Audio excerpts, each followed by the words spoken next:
다들 삼국지 82번째 이야기, 조조와의 싸움에서 이긴 유비가 한중 땅을 차지하게 되지. 그래서 유비가 한중의 왕의 자리에 오르는 장면이 나와요. 이 장면을 가지고 아빠가 얘기해주고 싶은 거는 화무십일홍이라는 얘기를 해주고 싶어. 이 뜻은 뭐냐면 열을 붉은 꽃은 없다, 이런 뜻이지. 조조와의 싸움에서 유비가 이겼지.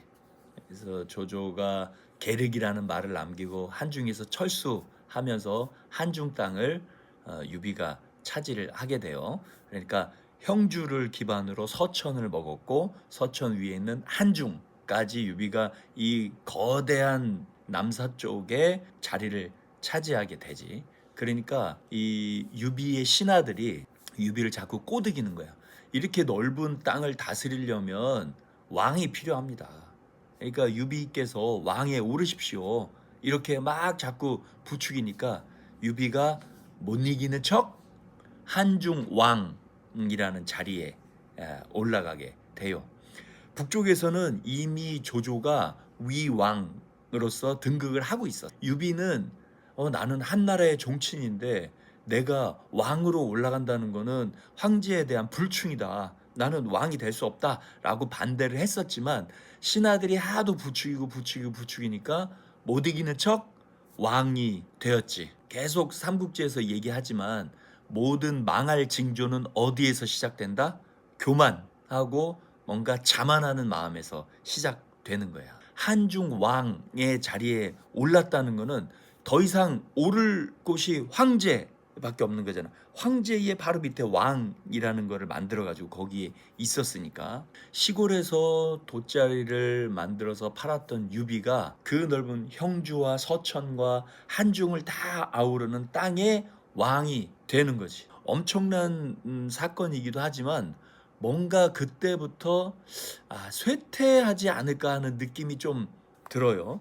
조조도 마찬가지야. 조조도 이 황제를 모시고 있는 입장에서 조조가 신하로 있을 때는 뭔가 두려운 존재고, 황제를 끼고서 권력을 막 휘두르는 굉장히 무서운 존재였지만, 위왕이라는 왕의 자리에 올라서부터는 뭔가 스펙타클함, 그 다음에 역동성, 이런 것들이 좀 떨어진다, 아빠가 느끼기에는.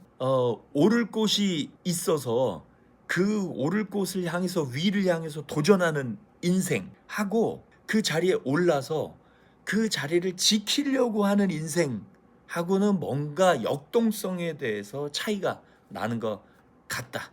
인생이 조금 다른 느낌이 든다. 아들들한테 얘기해주고 싶은 것은 1등을 하기 위해서 도전을 해야 돼. 그리고 1등을 꼭 차지하길 바란다.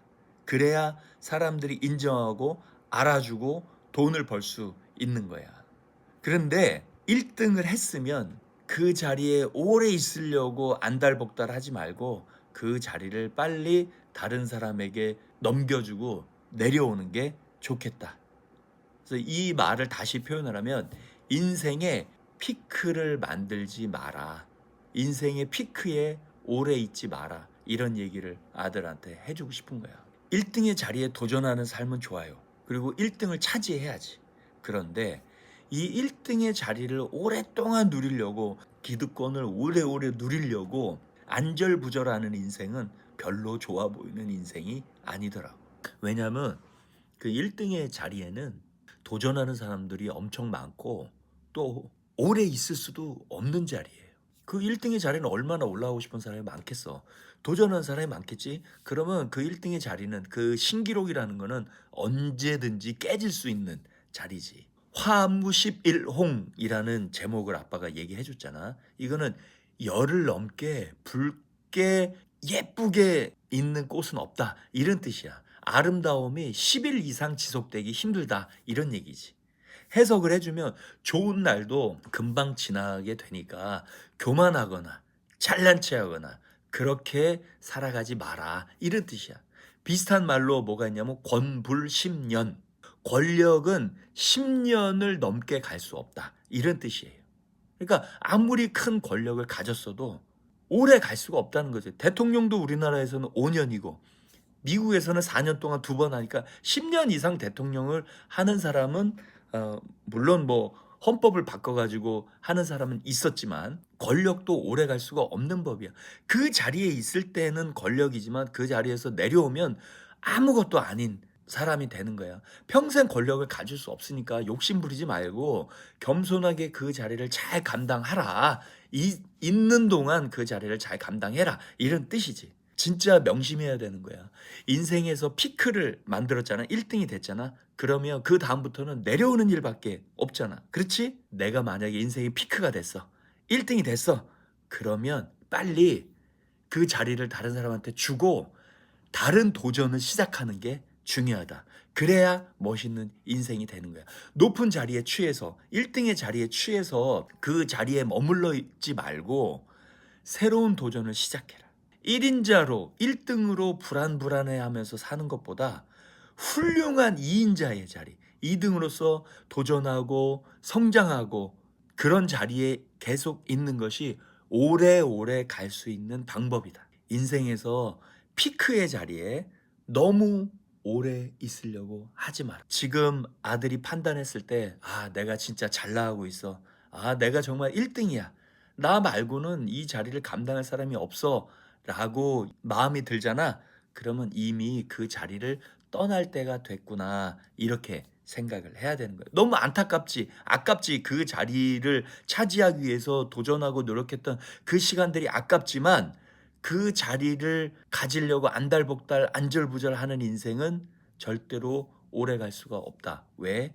1등의 자리에 도전해오는 사람들이 너무 많기 때문에. 그러면 추한 모습을 보일 수밖에 없어요. 남들이 박수를 칠 때, 잘한다, 1등이다, 박수를 칠 때 그 자리를 떠나야 되는 거예요. 또 모두가 칭찬해. 야, 저 사람 참 잘하는구나. 저 사람이 저 자리에 있어서 참 너무나 다행이다. 라고 사람들이 칭찬해 줄 때 그 자리를 떠나야 되는 거예요. 그래야 오래오래 인생을 잘 살 수가 있는 거지. 칭찬받을 때 떠나면 평생 칭찬을 받을 수 있는 거예요. 박수를 받고 있는데 그 자리에 남아있잖아? 그러면 그 다음부터는 욕먹을 일, 추한 일, 나쁜 일을 하게 된다. 명심해라. 화무 11홍, 권불 10년. 박수 칠 때 그 자리를 떠나야 되는 거다.